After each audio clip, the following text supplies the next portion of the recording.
In Pilates, we often refer to doing things in a functional way. What does functional movement mean?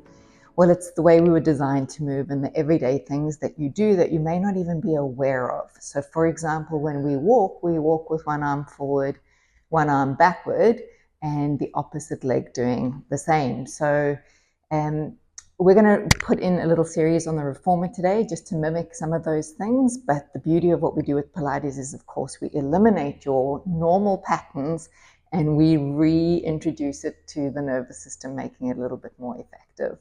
So we're going to begin with only one blue spring. That might be for you something like a 3/4 of a spring.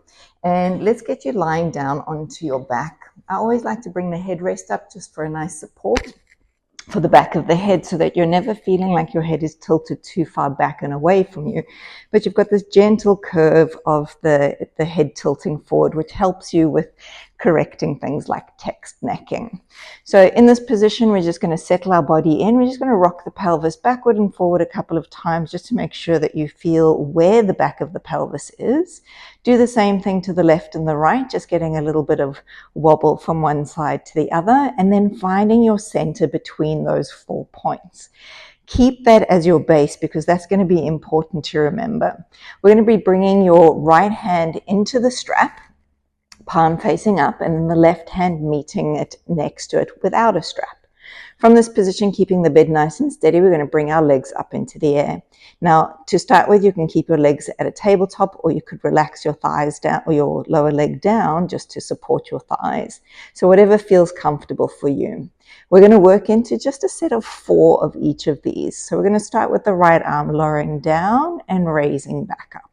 So as we're doing this, the emphasis is on pressing through the back of the arm, lengthening the fingertips, and making sure that your arm travels all the way down to the carriage. As the right arm travels up, I want the left arm to start to go down.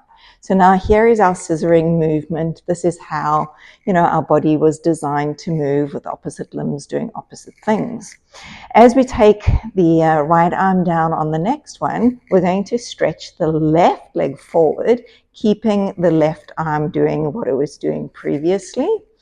And you'll see that this is a layering, and maybe you're getting a little muddled and confused. Maybe you're staying along with me, which is great. As we come back, the next time the right arm goes down, the right leg goes forward.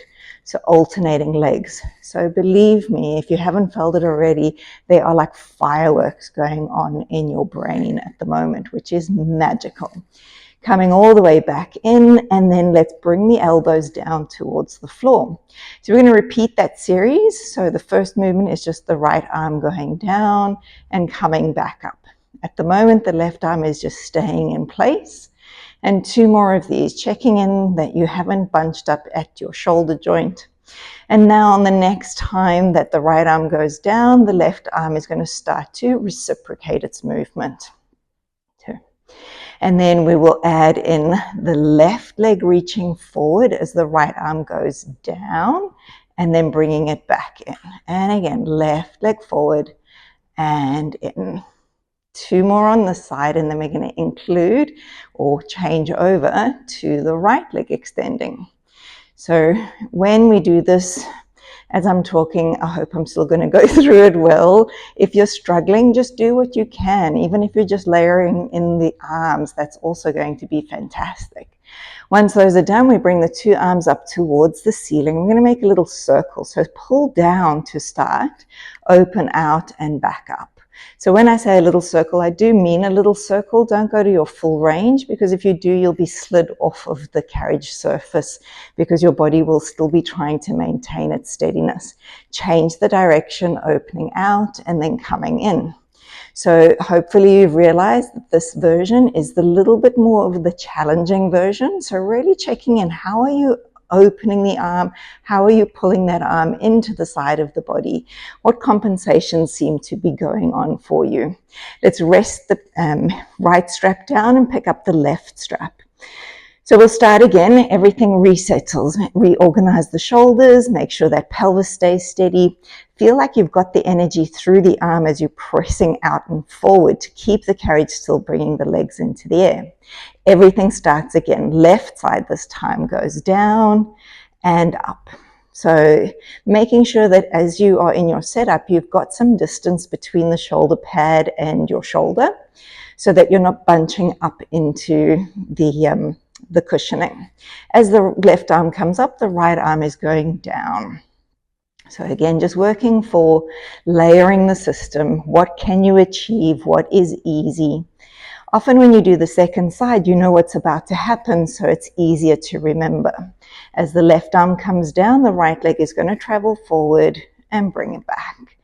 The common thing that you'll feel is the arm that's free in space. It's going to want to go all the way back behind you, but can you just focus on it staying up toward the ceiling? We're going to switch our legs over. So now the left leg will lengthen and return in. So again, feeling the cross-diagonal patterns of your body as these moves are happening. And one more to go. And then bringing it all the way back in. Elbows are going to come settling down onto the mat, and the left arm starts again. So if I'm going a little faster than you, or if you're going a little faster than me, then we need to slow down slightly. But remember, just go at the pace that feels comfortable for you, but still with that mindfulness of what you're doing. Start to add the right arm lengthening as the left elbow is bending. Whew. Tough talking and doing at the same time. All right, so the next time we've got that left arm going, the right leg is going to reach out and draw back in. I like to always remind people, what is going on in your brain? What is the internal chatter that's happening? Hopefully it's of a positive mindset, not of a, oh, I can't do this, or I don't know what I'm doing. Switch sides. See if you can change your mind chatter to going, wow, this is exciting. I didn't think I could do that. Or, you know, this is highlighting some things that were not in my awareness previously. Last one. And then bringing it all the way in, and then sending the arms towards the ceiling. Let's draw the arms down, making a circle out and up. So as you feel the weight resistance in one side and the freedom in the other, try and make them work as though they were magically with the same spring tension. And then holding at the top and reverse your 4 in your direction. Become curious as to how the side is feeling. Is it a little bit easier to manage? Is it a little bit more tricky? And then drawing all the way back and returning. From here, we're going to pick up the right strap again. And now we're going to take it into our right foot. So from there, you're going to then thread your left foot into the loop and cross it so that your heel is aimed to the outside of the right foot. Now the strap is more biased to the right, so you can keep it in line with that, or you can slightly bring it across the body. That's just going to make a little bit more tone and length through the side of the right waist. So we're going to try and keep the legs as straight as possible and float the legs toward the ceiling and then lower them down. Pause there and then bend your knees towards you. You'll notice you naturally go into your frog shape. Straighten, lift, lower, and then bend the knees in. And we've got 2 more like that as we raise up and down, bend in and out. And as we do this again, how can you feel more settled in your body? Where can your head relax? Where can your shoulders relax? And then one more time, bringing the legs to the ceiling, hold here, and then bend the knees down and push the legs away. And again, float them up, fold them in, and press them out. So feel how that spring wants to take your body to the right side.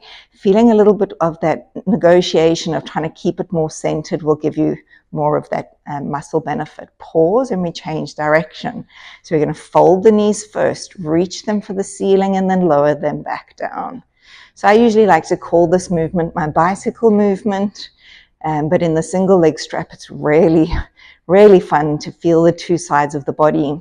So your right leg is really the working leg. The left leg is just coming along for the ride as the passenger on the top. I've lost count. Let's say this is our last one as we go for our 4th one all the way through. So from here, pick up your left strap and place your left foot now into the loop just for some safety so both legs are supported. And then remove your right foot and place it into the left strap and hang up your right strap behind you. So again, lowering the legs just to start, feel them lengthening out. So remember, the left leg is the working leg. The right leg, it might be a little bit bent. So see if you can still stretch it out, and then raising the legs up and lowering down, and then fold your knee in toward you and press away. Now the spring choice I've got on is quite a light spring. So if you're feeling like you are working harder than you think is necessary, then you may want to increase the spring tension to the setting of 1. That might be a red spring on yours. It might be additional yellow spring onto the blue spring.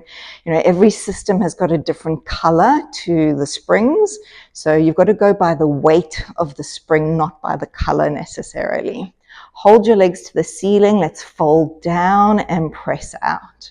So when we do this version, it's important to try and keep the bed still as you are folding the legs down from the ceiling, so that you're using the backs of the legs to fold the knee, not trying to collapse the thighs in towards your chest. Hold and pause. We'll change direction. So as we draw in, we're again going to try and keep the bed as steady as possible as you reach the legs for the ceiling. So again, how your joints are working is important, that you're not trying to use your back to do this movement, but really enjoying the strength that comes through the legs. Last one is we take it all the way up and then threading it all the way through. From here, we'll just take ourselves out of the strap and then place your feet onto your foot bar, your lowest foot bar, so onto the platform edge. From here, we're going to take our headrest and just flatten it all the way towards the low position and have your hands by your side. From here, we're going to go into a lift of the pelvis, rolling through the hips, just picking the spine up, finding a good settled place, and then rolling the spine back down. We'll just do that 2 more times, just getting a little bit of movement. And remember, the spring is very light on the springs, or on the carriage, so we don't want to be over-exerting anything. And again, if you're someone who tends to cramp, maybe you need more support. But at this stage, it is kind of like just being on the floor, where we don't want to, be having to use springs all the time to do our effort. Let's pick the left foot up onto the foot bar. We'll go again up into our bridge position and then hold here, and we're going to press out and travel in. So you'll notice that I'm not pushing all the way to straight legs. I've got my right foot completely flat onto the surface underneath me and my left heel onto the bar. Travel back in, stop the stopper, and then come back down. And then let's switch sides. So when our feet are in a stagger like this, this again mimics the way we walk through life. 1 foot is forward, 1 foot is backward. Again, let's roll through the pelvis, lifting up, hold the position, and then we're going to extend the leg out and come back in. And 2 more times and returning in. And then one last one, reach it back, draw it in, and then returning everything back to the floor. So from here, we're going to roll over to a side and press you up into a sit position. So we'll finish just with a little side stretch over. So no need to push the bed out at all. Send the arms slightly open, lay a hand down onto the headrest and have a nice big stretch over. And then bring yourself up and place your hand onto the platform edge and reach across. So just a little bit of fun, a little bit of reciprocal type of movement. And remember, when we talk about functional movement, we talk about how we move through our everyday life with ease.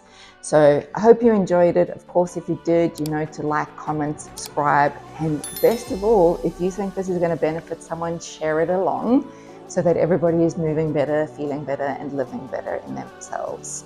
Bye. Catch you again soon.